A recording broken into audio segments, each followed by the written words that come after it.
Good evening, everybody. Welcome back to Sense of Science.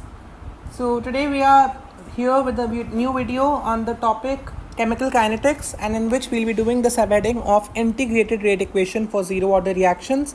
This topic is very important. It is used in many other topics related to zero order reactions, and we'll do the same for first order.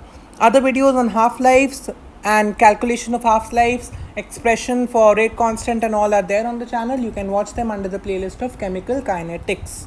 Let's begin. Now, if you already know that zero order reaction means the order is zero, that means that the rate law for this reaction is rate is equal to k of r to the power 0. That means it is equal to just k. Okay, that is the rate law.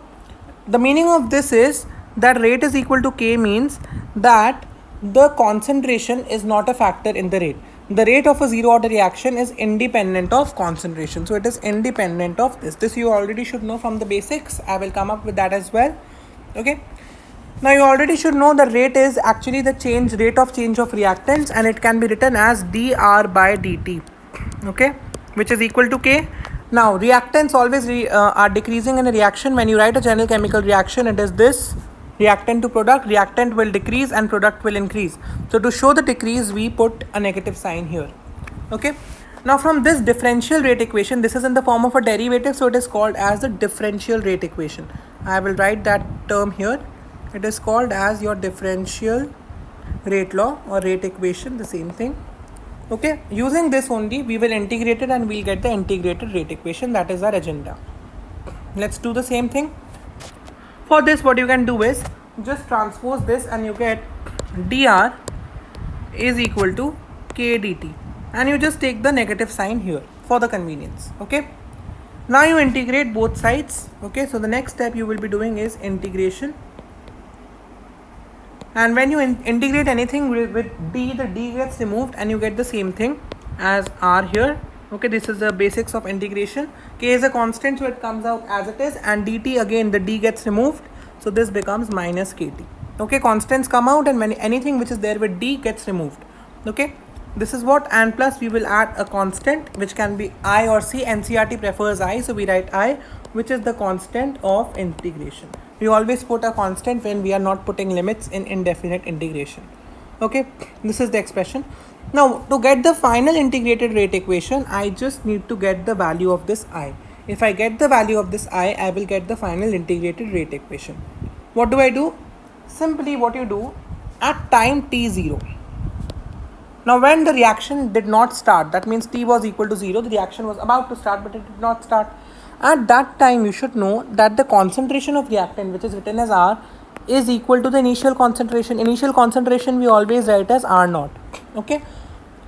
When the reaction has not started, of course no amount of reactant has been reduced. Okay, this has not even started, so that means no reactant has been reduced to product. That means the concentration of reactant is equal to the initial concentration that the reactant had. So we can write this. Now what we do is, let us substitute this value in our general equation.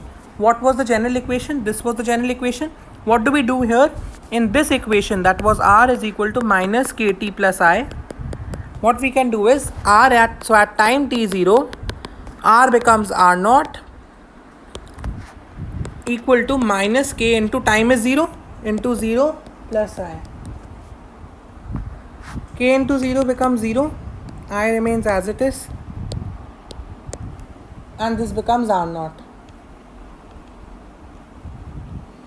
So that means the final value of integration constant in this equation becomes R0. Okay. Now what we will do is, we have got the value of I, which is equal to R0, which is the initial concentration. We put it back in our general equation. This is the general equation.